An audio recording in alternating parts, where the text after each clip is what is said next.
Hello అండి, welcome to మా ఇంటి మంట కిచెన్. ఇవాళ మనము మసాలా సజ్జ రొట్టె చేసుకుందాము. నేను ఇక్కడ 1 కప్ వరకు సజ్జ పిండి తీసుకున్నానండి.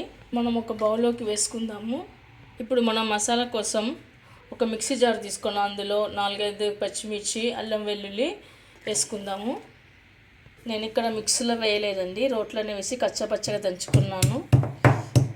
అంతా దంచి పెట్టుకున్న తర్వాత మనం పేస్ట్ని పిండిలో వేసుకోవాలి. అలాగే క్యారెట్ తురుము, కొత్తిమీర, కరివేపాకు, గరం మసాలా, ధనియా పౌడర్, జీరా, సాల్ట్ తగినంత, పసుపు ఇవన్నీ వేసాక ఒకసారి పిండిని కలుపుకొని పెట్టుకుందాము. నాకు ఇక్కడ మిక్సీ పని చేయకపోవడం వల్ల నేను రోట్లో దంచుకున్నానండి గ్రీన్ చిల్లీ పేస్ట్ని. ఇప్పుడు మనం కొద్దిగా హాట్ వాటర్ వేసుకొని కొద్దిగా వాటర్ వేసుకుంటూ పిండిని కలుపుకోవాలి. మామూలుగా ఇక్కడ జొన్న పిండి కన్నా సజ్జ పిండికి వాటర్ తక్కువ పడుతుందండి, కానీ చాలా టేస్ట్గా చాలా బాగుంటాయి, హెల్త్ కూడా చాలా మంచిది.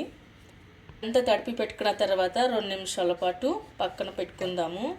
2 మినిట్స్ తర్వాత పిండిని కావాల్సిన సైజులో మనం తీసుకుందాము. చిన్న ఉండలుగా తీసుకొని రొట్టెల్లాగా కొట్టుకొని పెట్టుకోవాలి.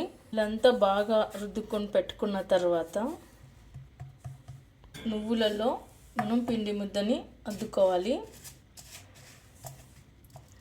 అంతా అద్దుకొని పెట్టుకున్న తర్వాత ఇప్పుడు కొద్దిగా పొడిపిండి చల్లుకోవాలి. మనం జొన్న రొట్టెలు ఎలా కొట్టుకుంటామో అలాగే తట్టుకోవాలి. మీకు ఇలా చేయడానికి రాకపోతే చపాతీ కర్రతోనైనా రుద్దుకోవచ్చు. ఇదంతా కొట్టుకొని పెట్టుకున్న తర్వాత పెనం పైన వేసి కాల్చుకోవాలి. ఇప్పుడు రొట్టెని ఇలా తీసుకొని తర్వాత మనము ఇలా వాటర్ తడేసి అంటించుకోవాలి.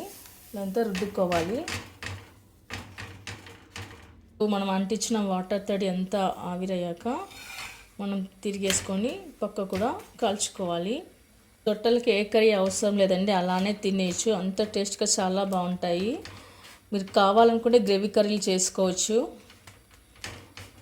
1 వీక్ వరకు స్టోర్ చేసి పెట్టుకుంటూ ఉంటాయండి. గాలి కారబెట్టుకొని మనం స్టోర్ చేసి పెట్టుకుంటే 1 వీక్ వరకు ఉంటాయి.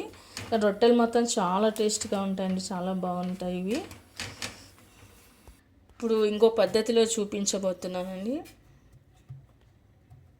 ఇప్పుడు పొడిపిండి చల్లుకున్నాక రొట్టెలు తట్టడానికి రాని వాళ్ళు ఇలా చపాతీ కర్రకు కవర్ పెట్టుకోవాలి. తర్వాత ఇలా రుద్దుకోవాలి.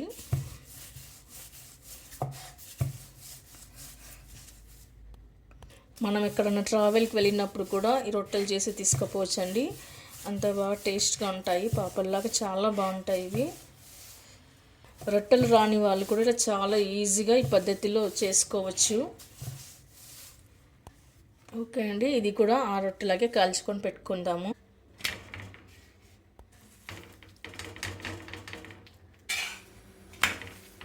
ఇప్పుడు మనం మిగతా రొట్టెలు కూడా అలాగే చేసి పెట్టుకుందాము. ఓకే అండి, చూసారుగా మామూలు రొట్టెల కన్నా ఈ రొట్టెలు చాలా టేస్ట్గా చాలా బాగుంటాయండి. మరి మీరు కూడా ఒకసారి ట్రై చేయండి. మీకు ఎలా కుదిరిందో కామెంట్స్లో పెట్టండి. లైక్ చేయండి, షేర్ చేయండి. తప్పకుండా మన ఛానల్ని సబ్స్క్రైబ్ చేయండి. Thank you for watching.